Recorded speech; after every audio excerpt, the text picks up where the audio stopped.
One of the best things to do before you start doing consultations with clinics is you want to sit down, be organized, write out your 10 to 15 questions that you want to ask each clinic. And then by the end of those consultations, you're going to have a really good idea of what kind of clinic you like. And some of the questions I always tell families that would be good on their list is, what's their availability? Are they really busy? Can they meet with me soon? Or are they looking at 2 to 3 months down the road?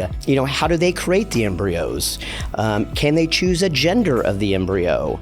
Cost. What's that process look like? When do I pay? What are their success rates when it comes to embryo transfers? So those are just some, but obviously families are going to have their own unique questions based on their own situation. And honestly, some families don't even find a clinic they like in their own location. They go and look in other states.